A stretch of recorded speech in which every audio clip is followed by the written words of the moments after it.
to stop evil, knowing the vision. Glad to stop people going to prison. Future, present, and odd past. Super presence on podcasts. Laughing or frown, lasting or drown. Sat on pods like passing the crown.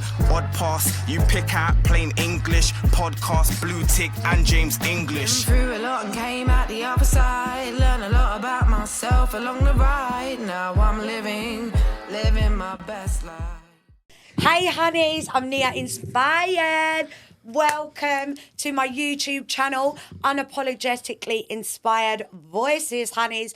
Outspoken words, inspired actions. Today I'm with the amazing Sabrina Hewitt, otherwise known as the drug dealer's daughter. She's my absolute girl, and I've been really looking forward to doing this episode because everybody that knows me will know that I'm about, educating, inspiring, empowering, creating a movement, spreading awareness of things, and so is Sabrina. And and I'm really excited to be here. We're in an amazing new studio. We've got the whole little logo vibe going on. Tell me a little bit about you, Sabrina. I don't know. I was born and raised West London, Ladbroke Grove. Gang business. I grew up there, went to school, Burlington Danes crew, Brat again. Louder. Shouting out to everybody. But no, seriously, so I was born, raised in Ladbroke Grove. My dad was a drug dealer, hence drug dealer's daughter. I was going to say that, Yeah, where did that come from? Yeah, so it was my dad. But he was a very prolific drug dealer in the area. Right, okay. He wasn't a really nice person, to be fair.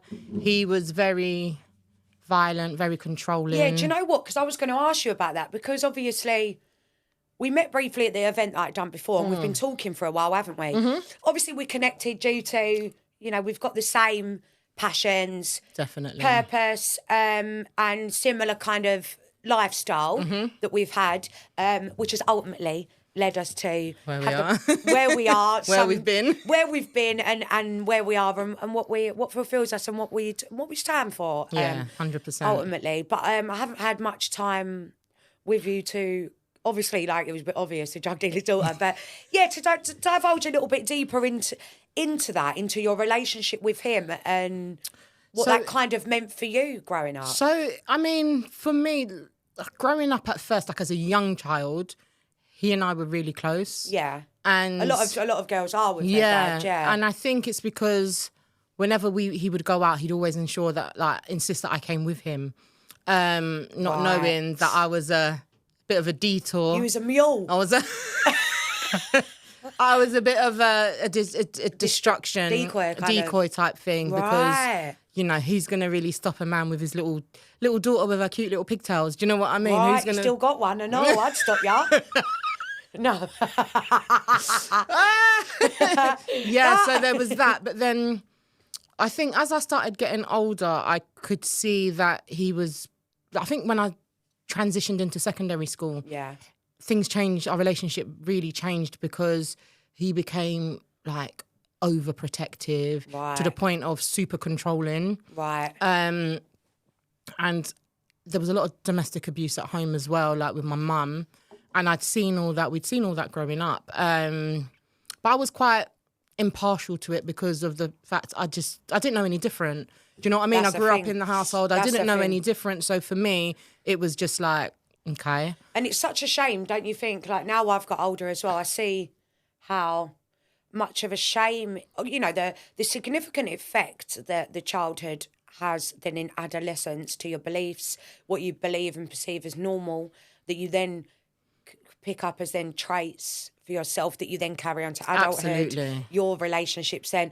And if not changed or addressed, then you could repeat onto your children onto your and own so on children. And so forth, yeah. And it's a real shame. And then unless without that kind of realisation and that inner work of understanding, that is why I can see how easily it's done to break and harder it is to break these generational curses that become such patterns. Well done, firstly, for getting to that point. Yeah, I don't know if Yeah, but I went through a lot. A lot happened in between. Yeah. If you get what I mean. So as I say, when I started secondary school, our relationship really took a turn for the worst. To the point where I started rebelling. I was just like, what the fuck is this? Like, do you know what I mean? I'm not, what? I got to That be really like surprises me with you. Do you Really? know that? I'm joking. Got ya. Cheeky, No, I'm cheeky. joking. Yeah, no, I really started to rebel. And it got to the point where everyone around my dad was scared of him. Right. Everybody. And you started family to see members. that. And I was the one, I was like, I'm not scared. Yeah. Because the way how bad things had got, it had me thinking like, well, the worst thing he can do is kill me. And at this point, it's not really a terrible option. So I was just full on smoke. I didn't care. He'd say to me, like, I'd do things like, if I was allowed out, like with my friends, I'd have to be home at a certain time. And if I wasn't home at that time, fucking all hell would break loose. Like, he'd batter me and things like that. So it got to the point where I was like, fuck it. I might as well stay out all night. Yeah. Do you know what I mean? Yeah. I'm still going to get a beating when I get in. So I might as well have fun. At least when I'm in pain, I can think, well, at least we had fun last night. Do you know what I mean? It was worth it. Not for just coming in 5 minutes late. Do you get what I mean? Yeah. So I think he got to the point where he couldn't understand me. Like, why is this little girl, 12, 13, not scared of me? Yeah, and couldn't believe and I'm rebelling so much. And you're rebelling against him when people, and that's probably something that it confused him, and he's yeah. not used to it. He's used to getting his own way with everybody, be it whether he has to bully them or has to frighten them or whatever means he was getting what he wanted, but not with me. I just wouldn't fall in line. And then eventually, I used to run away from home a lot because I'd just be like, I can't be asked for it. Do you know what I mean? You know, sometimes definitely. I used to feel drained all the time, and I couldn't understand why. It's exhausting when you're living in a home like that. Even if you haven't got the, intelligence as of yet to understand what's going on as to why you feel that way, it is fucking draining. It's draining. It is soul destroying, and it is, and even for a child, it's really exhausting, and it's scary in the sense because you don't know what mood they're going to be in from 1 minute to the next. Yeah, and that used to mess with my head a lot because we could go to bed, everyone's happy, everything's good.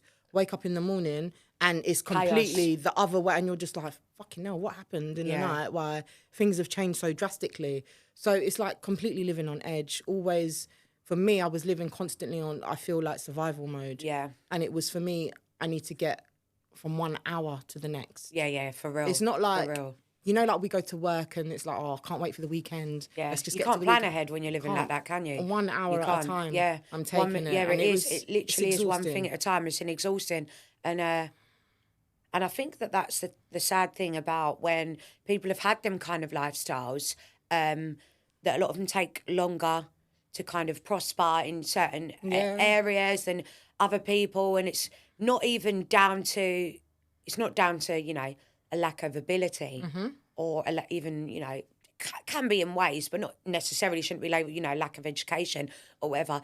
It's just the fact of we are living completely differently. Yeah, I've been living trying to survive, so I'm not planning what I want to do when I'm older. Absolutely. Or where I'm going to be. Or you can't because you don't know what you're going to go home to. You don't know what life's going to be like when you wake up in the morning. You don't know what you're going home to from school. Yeah. You don't know what you're waking up to. You just, it's not ideal for like a young person, a child. It's not ideal for anybody, but especially a child.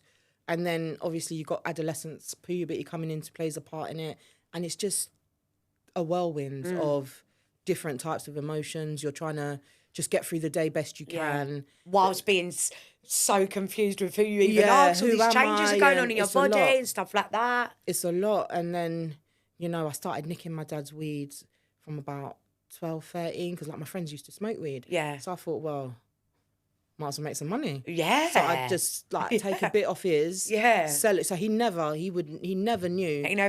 That Let's hope he's not watching. Yeah. No, I'm joking. Sue me. You ain't getting it back anyway. So that's how I started. Like I was selling weed at school, and then I left home at 15, like just before my 16th birthday, and social services placed me in an adult hostel. So I remember. Okay. How old was you again? Sorry. 15. 15, what, they put you in adult hostel at 15? 18 plus, yeah. Unsupervised. Shut up. Yeah. How did they manage that? I just don't think things were taken as seriously or as rigid as what it is now. It was just like put her It's just somewhere. like put her somewhere. Do you know what I mean? Oh, there's a vacancy there. Yeah. She's not too much younger. She could be 16 soon. So 15 though, even I believe under 21. Yeah, you're 100%. You should be Definitely. classed as vulnerable. To be honest, from there, from being in the hostel, that's when the world of drugs and exploitation and everything, county lines, it just skyrocketed, and it happened so quickly. When did you kind of grew up around Drugs? You grew up around drugs, and I kind of grew up in that kind of lifestyle as well. And when you grown up around drugs, violence, police, intimidation, whether it be intimidating you or you see other people intimidating people for what they want or what they need or whatever, them behaviours and that lifestyle can almost sadly become normalised. Well, it did. It definitely did. Because I remember the first time I went to the guy's room. So, like, I had a neighbour who was like 2 doors down from me. And you know, it's like first couple of weeks, you see each other in the hall. Like, oh, you're right. Morning, blah, blah, blah. Then it was like, oh, come chill in my room. Let's watch a movie, whatever. You smell puff, you want a bit. Yeah, of course. Of course. All of that. Next thing you know, you're bang in the middle of something. It was awful. And then it's like when I've got into the room, it's like I'm seeing things that for me are so normal. These are things I've seen growing up in my mum's house. This is the scary thing for the youth. Film, the scales, the grinders, all of this stuff. For me, it's just all like, I grew up seeing this, so it wasn't a red flag for me. Do you know what I mean? Whereas someone else who wasn't brought up in the way I was, they've seen that, they're double bolted back. Do you know what I mean? Like, wow, this is not right. But for me, it was like, okay, this is fine. Do you know what I mean? So it does have an impact on what your perceived normality is, and also what you accept as well. Yeah, what you perceive as normal, and then if your normal is not really normal, depending on the way you've been nurtured, then that has an effect on your value, what you're willing to accept, your expectations, your boundaries or lack of. And that's when the significant problems come in. It did, because I, it started off, obviously, you know how it does, subtle, played the boyfriend role perfectly. Like, I just thought, this is nice, like first boyfriend, everything like that. And then... Did you like him? I really, really did. Honestly, at first, I really, really did. Like, did you feel like he liked you? Yeah, of course. Yeah. Because I was like... Of course you did, we literally 2 doors apart. So if he wasn't in my room, I was in his room. Like, it was just... Was he older than you? Yeah, so I was 15. He would have been about 19, 20. Okay. To be honest with you. So he was a bit older than me. But, at that time, it doesn't faze me. I'm like... If anything, you're a little bit like, he's older. I'm like, I don't live at home. Yeah. At that point, like, I'm an adult as far as I'm concerned. Well, I don't live at home. Yeah. So it didn't really faze me. I didn't really, you know what it's like as a young girl. You're just like, oh, but do you know what? Thinking about that, that's actually really fucking shocking. It is. That you're 15 years old, you're a vulnerable, extra vulnerable 15-year-old, may I add. Mm-hmm. You are then in a hostel with 18 plus. 18 plus adults, and you're not even just an average 15-year-old. You've been took out of home. You're in the care system, and you've then been placed into a hostel like that. I just think it's crazy because who takes accountability for? Well, this is it. This is the thing. Who does? And at that time, when I started to get in trouble and stuff, no one. Not until you get older, get yourself in trouble, then you've got to. Yeah, exactly. I'm the one that's had to take the accountability, but then I've also have to accept that a lot of the things that happened to me wasn't actually my fault. Because, sometimes, even now as an adult, sometimes I do look back and I think, how stupid were you? Like, how did you fall for that? And then I just have to remember, Sabrina, you were a child. You done the best with what you knew. And what you knew weren't normal. Wasn't great, exactly. Yeah. And that's the thing as well. You can't be... It's good to take the accountability and have... And it's nice to know that you have the awareness to be able to, know what's this and what's that now, but then you can't be hard on yourself for the choices that you didn't make so right when you have got that understanding. But you see, do you know what makes it difficult is the fact that when you're involved in that, you feel like, for me, I feel like I made those choices. I don't feel like I was pressured into them. You did make those choices, but you made those choices with what you knew, and what you knew was down to how you was raised. Exactly. And down to the choices by the people that had authority over you. Exactly. And you made the choices with what you was given, and what you was given wasn't great. And the tools that you had, and the tools that you had wasn't great. Weren't great. So it was, you shouldn't. You take accountability for your growth and take accountability for your mistakes. Yeah, 100%. In order to grow, but I don't believe that's due to the fact of you being foolish or being naive. Yeah. Or I mean, I anything was like that. naive. I will say I was naive, but at the time, you couldn't talk to me. I thought, you know what I mean? I thought, I'm an adult. I'm living... I still do, darling. I know, don't. No, but it's true. And Yeah. so, you know, I was just, as I say, it just started off so subtly, like, oh, Brie, could you just drop this off to my friend on your way, wherever you're going? Or, oh, such and such owes me some money, could you just go and pick it And you'd up? be like, yeah, of course. It's Why wouldn't you? Do you know what I mean? Yeah. And then I'll never forget one time he was on the phone and he was pissed. With And you? Nah, he was just on the phone with someone else. I was sat with him. He's on the phone. He's furious. And I was like, I've come off the phone. I was like, oh, what's up? And he's just going mental. I was like, what's wrong? He's saying, oh, the person who he usually uses to wash the crack couldn't do it and he needed it done today. So me, I'm like, You're 15 at this yeah. point. And I was like, I'll do it. And he's looked at me like, what? I was like, yeah, I'll do it. He's like, shut up. I was like, I swear to you, I can do it. And I did it. And he was like amazed, but he was so impressed. I bet he was impressed. He couldn't stop praising me. And for me, I bet he thought I got a worker here for free. Yeah. For me, that was like, I feel like I had positioned myself in a place where I was needed. Babe, he was 15 years old though. You Yeah. liked him. Yeah. He was upset. You're trying to impress him. You know, like, I exactly know that. what I'm doing. I I'll can do do it. it. Yeah, like, you I know. can do it. And like we said before, that was normal for you. Things like that. So you're just saying the truth. Yeah, I can do it. Yeah, it's probably not, you know. And you're also like, you liked him. You made him happy. Not realising that the road that's then And going like to what you take said, on. that, oh, I got a free worker. Yeah. Because, you know, it definitely would have been that for him. Yeah. Because then it was like, that was my role. That was my job. Because, not going to lie, I'm was very good at it. Was. Apparently. For the benefit of the tape. Apparently. So, like, I was like really, I felt that at the time I felt I was well respected. Yeah. Because I was his girlfriend and Yeah.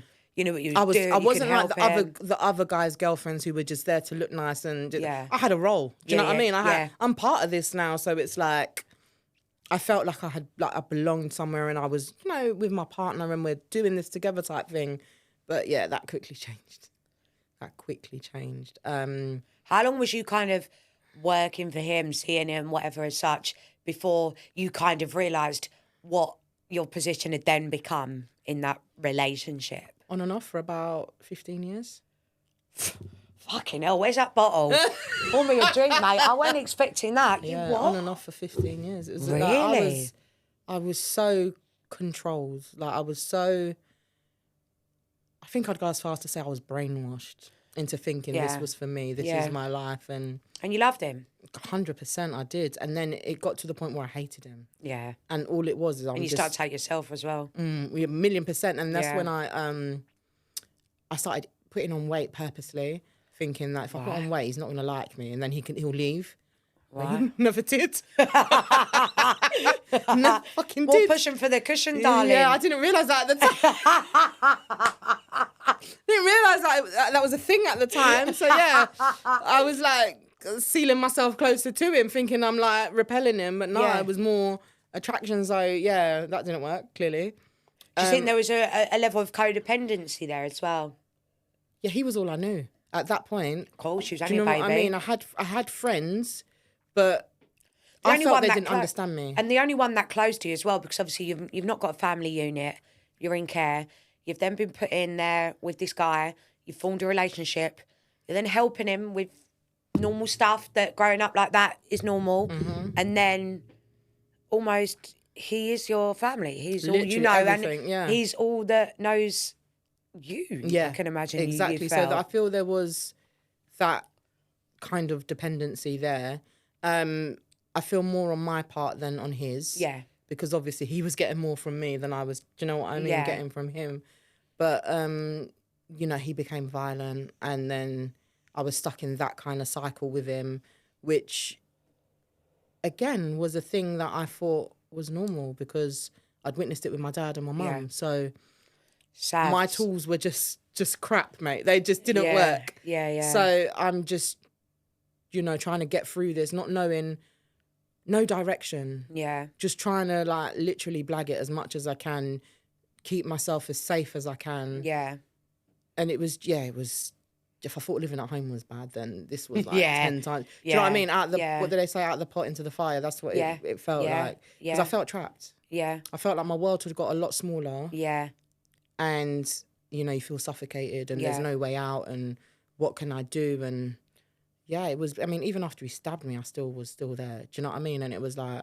So that obviously went on for like 15 years, like you said. So that went on for significant part of your life. So you're 15 years old, you've come from care, you've got thrown into this hostel with these adults that are, you know, ultimately they're still vulnerable adults. Absolutely. In their own way. They're still vulnerable adults for whatever reason. So ultimately they've probably come from a troubled background, troubled upbringing. So their behaviours, traits and lifestyle is not normal as well. Yeah, but they've probably come from backgrounds such as myself. Yeah, so. Which to them they think is normal. So then, you know, but then when, I think especially with young girls, when you have a guy that's a bit older and he's like, wants you. He's the main guy, do you know what I mean? He's the man, do you know what I mean? And it's like, he's making you feel a sense of home and comfort that you've not felt. Yeah.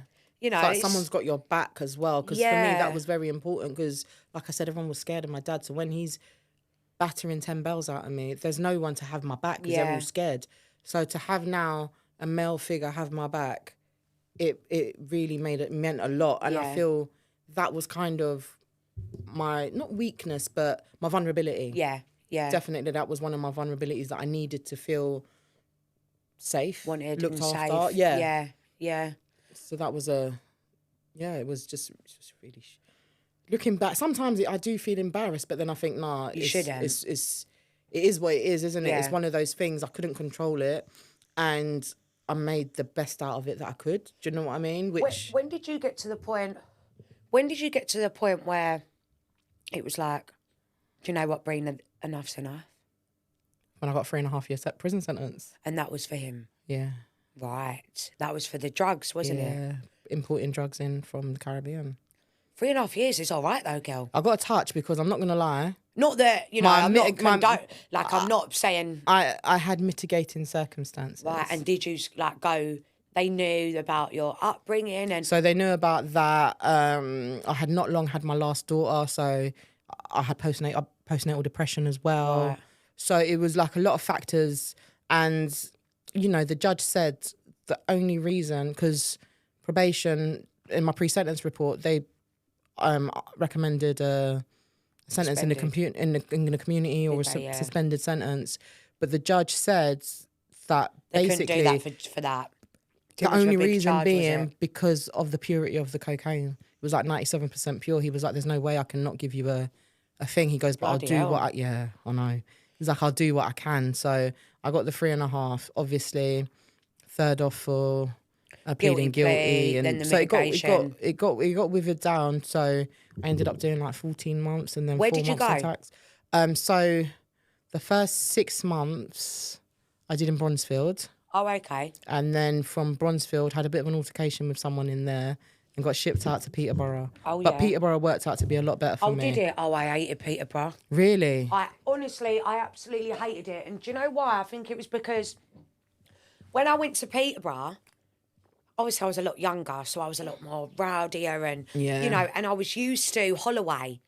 Right, see, I never went Holloway. Yeah, so Holloway was like, all the screws are from London, all the girls are from London. It's got that London vibe. Yeah, that's one thing I did miss that up in Peterborough, the London vibe. Yeah, and then when I've gone to Peterborough and it's like, I'm then the minority, you know, that I don't understand, you know, all the lingo, I don't understand what's going on. There's no one I felt like I could relate to. Yeah, that's very true. I just really felt like a fish out of water. And it was, I could see, but a couple of the girls that was in Bronzefield had been shipped to Peterborough, so I kind of knew a couple of people, so that made it easier. But to be honest, should have been better off anyway. I think I was just used to the rowdiness and the drama that weren't no good for me. Yeah. But it distracted me from my mind. But again, it's what you're used to, isn't it? It's what I'm used to. It's what you're used to. It's what's and normalised. It's comfortable for you. Yeah. Sitting in that chaos is comfortable. Yeah.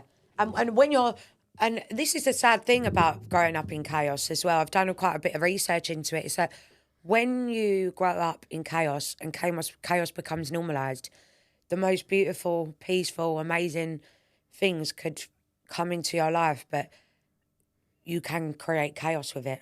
Absolutely. Or you can have it all but still crave chaos. Yeah. Because you become comfortable with the uncomfortable. And then when something's your normal, even if it is good or healthy or not, it doesn't matter because it's what makes you feel comfortable because it's normal. And that's the sad part of getting to these youngsters at the right time before these things become normalised too far. So then they're too far gone for correction, whereby they will then bring that chaos to everybody's life. Everything they touch. Everything they touch and everyone they have an interaction with.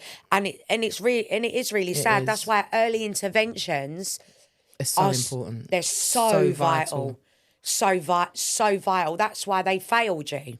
Yeah, 100%. 100%. They really failed you at being a vulnerable 15-year-old female as well. Do you know what I mean? know? In a mixed hostel. Which is It wouldn't wild. have been too bad if it was an adult hostel for females. I Yeah. think that wouldn't have been too terrible. No, But yeah. you've put me in a mixed hostel. At 15 years old, vulnerable, with exploited adults, with adult males there. already. Like, you're obviously not got a lot of love and support around you. So you're obviously susceptible to someone that shows you it. Absolutely. You know, Absolutely. I mean, you know, it's a no-brainer. a no-brainer. And these people are supposed to be the ones that have trained and got degrees. And that's a no-brainer.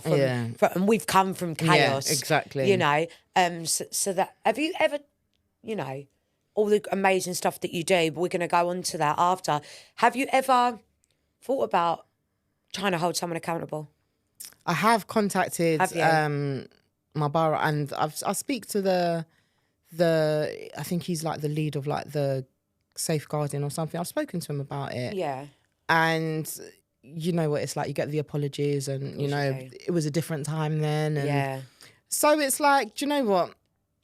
I made it out myself. So Exactly. So you know, thank you. But it's on you lot. If had it gone left and it ended up worse for me, then definitely like someone would have someone's head needed to roll. Yeah. But where I made it out myself, and yeah, you know, I just think to myself, well, look at it now. I could be coming into your borough now and delivering your staff training. Yeah. After you people specifically, you failed me. Yeah. Yeah. And you've gave me the experience to now, and mistakes and experience and clarity, wisdom, you know, and all of that great stuff. Yeah, exactly. To then come in to ensure that I was you let me down, but I'm now going to be the cause to making sure you don't let down others. But I feel like that's a beautiful thing to come from it. It is. But the only thing that I find, I don't know, I do laugh to myself a little bit. I feel like the borough. What borough was that? Kensington and Chelsea. Kensington and Chelsea, yeah? I feel like they're very wary of me. I wouldn't be surprised, darling. Do you know what I mean? I think they're quite wary of me. Yeah, and they're watching you blow up and all the stuff that you're doing, and they're thinking... And I've never mentioned the borough. But obviously, if you know Ladbroke Grove, you know what borough we're under. Yeah. So there we go. It was good old KNC. But I don't hold it against anyone. You know, it was clearly meant to be my path. So I can be where I am now. So I don't hold it against them, but I will hold it against them if other young people in this day and age are being failed the way I was, because there's no excuse now. Yeah, for real, it's like you don't hold it against them because you've got to where you are now through all that. Luckily, you know, luckily you wasn't given too long. Yeah. Luckily that even when you did go away and it wasn't too long, you learnt loads in it. Yeah. You saw what was going on and how you'd got into it. You broke away from that, and you now use your experiences to help inspire, educate, motivate and empower other people to not, and other authority members to ensure that they don't go down that same make sure they're same doing path. they're to make doing sure their they're job. doing it properly, which is amazing. So, you know, you can use that for that, which is great. But like you said, that was back then. Yeah. Now there's no excuses. There's no excuses now, because then it's like, how many failed children does there have to be for someone to be held accountable? Exactly. And that's the point where we're at the moment. It's like, okay, so I went through it, but now I have to think of it, all right, I went through it so that others don't have to. So if others are still going through it, then we've got a massive problem. Yeah. We've got a massive problem. If things haven't changed in 20 years, then it's just been a wasted 20 years, hasn't it? Well, yeah, for real. So I really am passionate, and I really do push for change for young people that, you know, in or out of the care system. Yeah. Children are vulnerable by default. Regardless. Do you know what by I default, mean? Yeah. Because Just of their because they're age. children. Yeah. Exactly. 1,000,000%. And then there's other factors of if you're growing up in a chaotic home, or where crime and drugs and things like that are normalised, that adds more vulnerability. Or if there's, you know, violence in the home, or all of that stuff adds more and more vulnerability. But like you said, even taking all that away, children are very naive and vulnerable. No matter what they think or say, they're Anyway, vulnerable by default because of their age and their lack of maturity. And if we're, as adults, are not protecting them, who is? Who's going to? And I just feel like it's very, how can I say it? It's like every child is everyone's responsibility. Yeah. Do you know what I mean? I'm not just looking out for my own children. I'm looking out for yours. I'm looking out for hers, his, for real. everyone's, because they're children. And ultimately, looking out for the youth now, it's like, whether they're your children or my children, even if you're not doing it because of that, these are your communities. Exactly. Your children will be growing up in. Exactly. Your brother's children will be growing up in. Your sister, you know, it's such a ripple, helping these youth from preventing these youth from being exploited, from understanding the difference between nature and nurture, between breaking these generational cycles and patterns of unhealthy behaviour. I don't think people realise that the significant impact that is going to have positively on such a ripple effect, going all the way through our communities, all the way through to our next generation, you know, and all it takes is a little bit of... Just a bit of care. Just a little bit of care. Just to care, because it's like, it takes a village. I've heard that saying before when I was younger, it takes a village to raise a child, and I never really grasped it. But now, doing the work that we do and everything, I see it because it takes all of us. Yeah. All of us community leaders, all of us advocates, all of us that want to raise awareness. We've all got to do it together. Yeah. Do you know what I mean? It's not really... It's a thing where we put our egos aside and know that we're coming together for the same thing. Yeah. And that is to protect our young people. Yeah. And I would like to think that, you know, if, God forbid, someone was to walk past and see my son being harassed by the police, someone would step in. Yeah. Because I would. If I see someone on the street being like a young black boy being harassed by the police, I'm going to step in and be like, are you all right? Do you need anything? Do you want to contact anybody? Yeah. And I would like to think that someone would do that if, God forbid, it happened to one of my children. Yeah, for real. Because we are all, we all got to look after one another. Exactly. And this is the thing as well. And it's like, that I think needs to be screamed louder. It's like, you know, we may have different cultures or different ethnicities or whatever, but the one nationality that is so vital that we all forget is like, we're all mankind. Literally, we're all humans. You know, we're all humans, and that is the one that is so evident. Yeah, exactly. But so bypassed. It's very much missed. Yeah, it's very much overlooked. Very much overlooked, and without overlooking that, that's when great things can happen, because then we can unite together and stop the hate, and, you know, try and hold people accountable. This is what it that is. are putting the divides, forcing people to put these divides in here, there, and the other between race, colour, you know, and religion, all of that, all of that stuff. If it was just a little bit more, you know, coming together, bit of togetherness, because that's it used to be like that. I remember growing up, it used to be kind of like that, but now it's like everyone is kind of, which I do get. We've all got our own lives, we've all got our own stresses, but I think that has now taken over that community feeling. Yeah. Because I don't feel like we have that community feeling as much as what we used to. We don't, and it's actually such a shame. Yeah. It really is such a shame, considering, you know, what it was. Even, you know, like, even though it was really wrong that you was 15 and they put you in that hostel with males and females that were like 18 plus.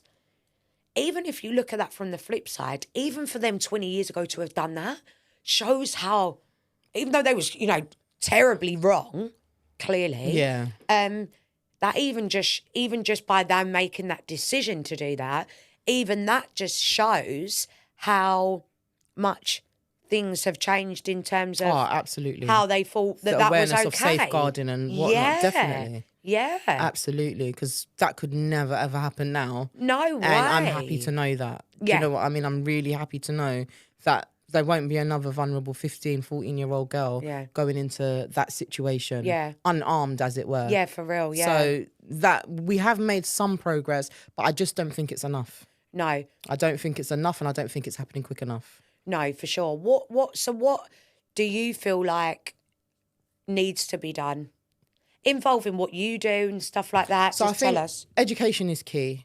Education is key, yeah. And I think professionals need to be educated. Parents especially need to be educated. And I think the early signs need to be so many early signs into youths getting involved in gang crime, drugs, or potentially being groomed into, the drug world, exploitation, the county lines and stuff like that, which I know you do loads on. I think the early signs of that there needs to be an intervention. Absolutely. Very early. As soon as there's anything like that comes up, there needs to be early intervention instead of it going down the line and looking at, prevention is better than cure, isn't it? Prevention is better than cure, exactly. Instead of looking like, right, they're already in this. How do we get out? How do we lower the risk of them staying in it? Yeah, you need to.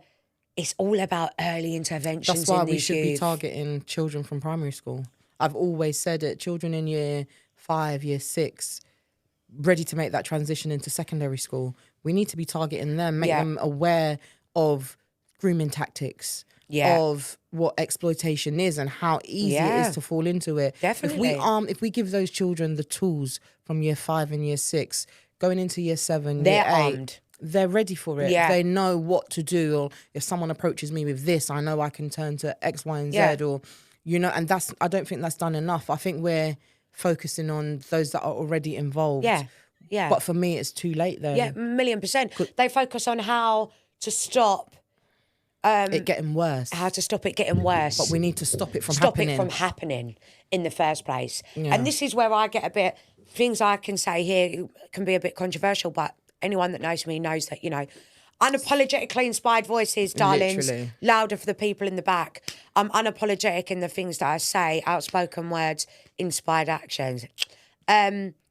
Because the early interventions, do you know what the early interventions need? Early interventions are needed, but early interventions need resources, time, money and passion. Yeah. No one's got time for that, the early intervention. When you're affecting communities, when you're taking money off the government, when you're costing the taxpayer, when all of that, that's when it's like, we need to do something. That's when people's interest is That's piqued. when people's interest, because it's a threat to them. You're a threat to our community, or you're a threat to our pocket.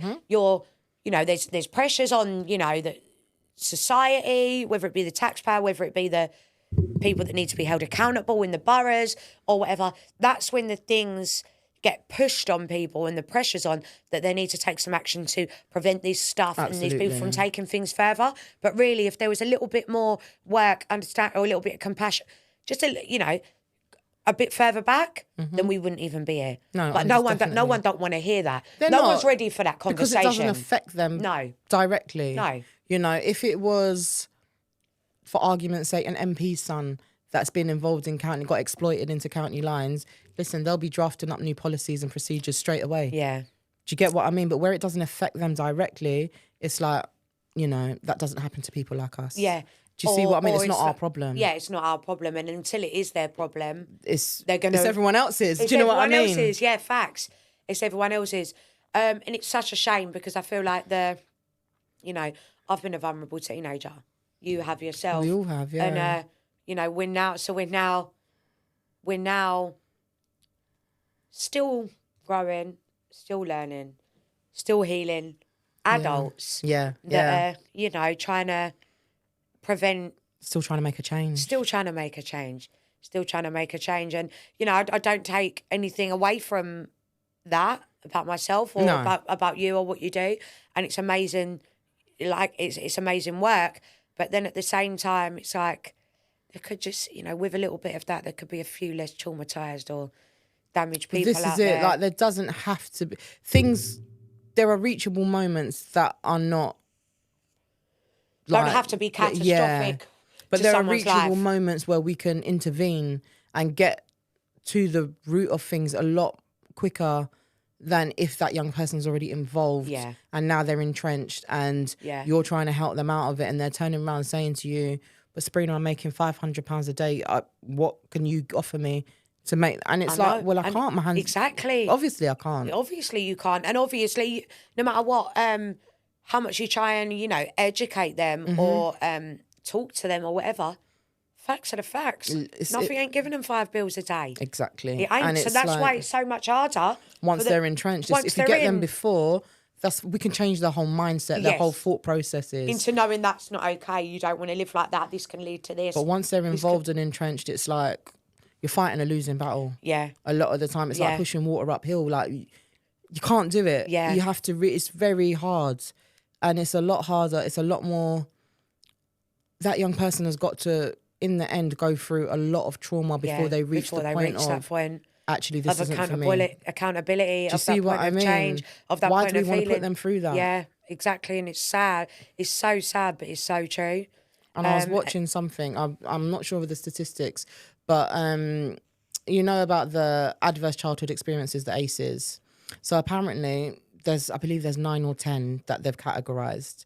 Now, if you've got 4 or more, if you've experienced 4 or more of these, then you're like more likely to become like have health problems in later life and be dependent on alcohol, whatnot. So for myself, I've experienced all of the ACEs but one. And I don't know much about that. Give us a little. So basically, your adverse childhood experiences, experiencing domestic abuse as a child. Actually, I do know, and it asks what they are. Yes. Yeah, and if you get a certain amount, it's like That's prone right. to. So if it's 4 or more, you're prone to develop cancer. You're prone to develop diabetes. And guess who was diagnosed with diabetes 2 months ago? She was, darling. She was nearly on her way out. And that's no. Sorry, I'm making it. I'm not making No. I know. And that the only thing I can attribute that to is my adverse childhood, because no one in my family suffers from diabetes. Yeah. No one has. And you know, I've experienced all of the ACEs apart from one. How did that make you feel? Obviously, I know we've spoke about when you were speaking, obviously, as well, when you was in hospital.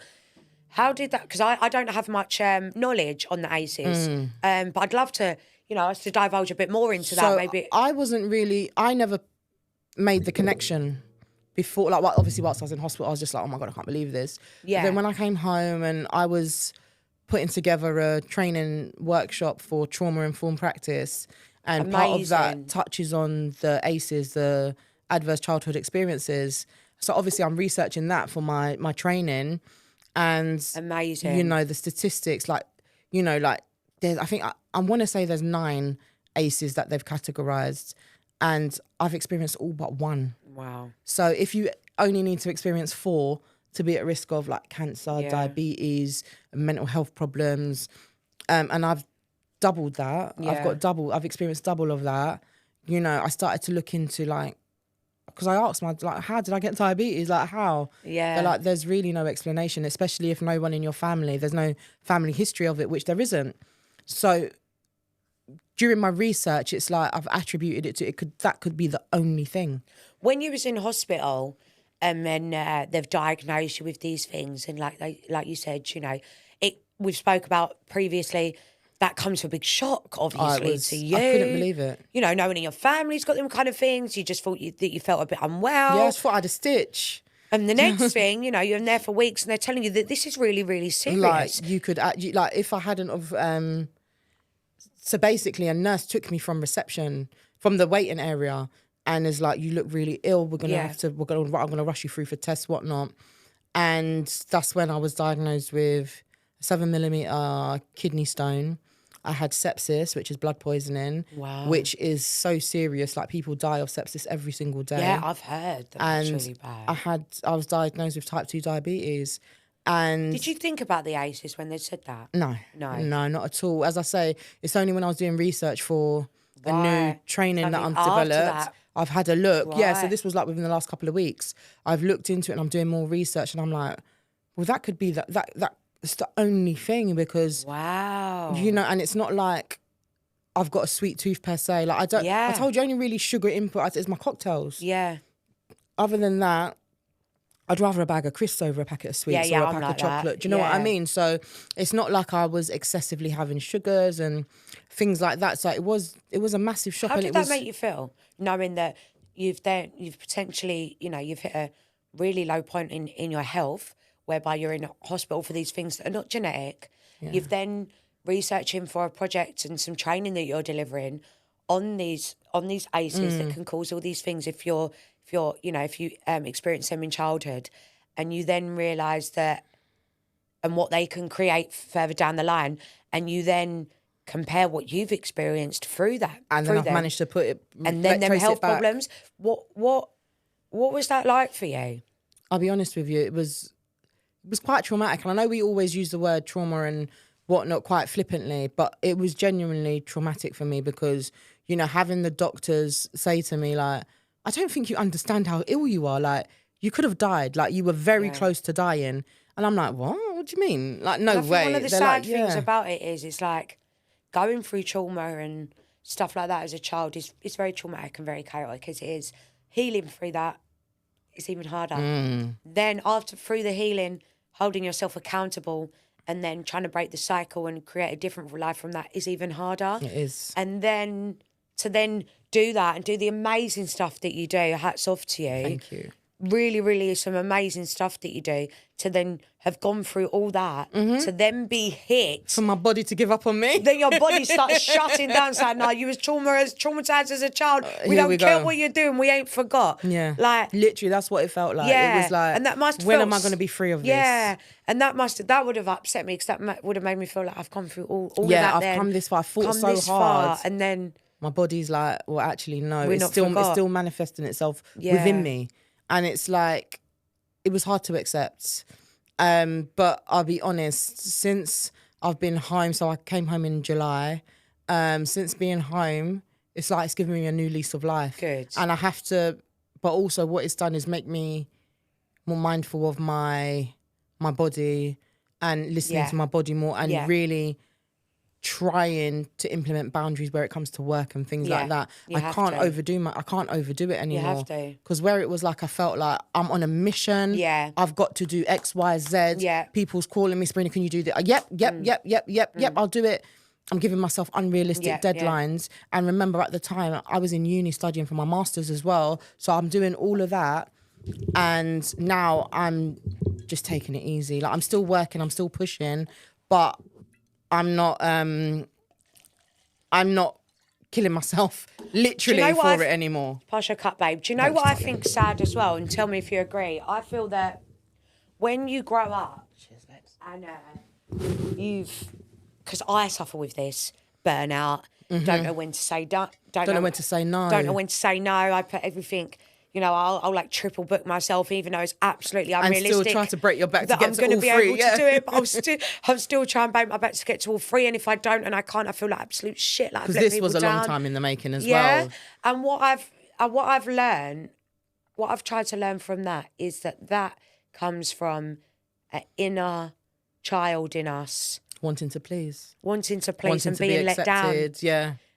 So then it's like, I have this intense fear almost of letting people down. Yeah. And it's a really big thing. Yeah, it is, and to the point I'm 33 years old, and it's like I could be absolutely shattered, but someone could want me to be there tonight. I'll take some Pro Plus, darling. I'll be there.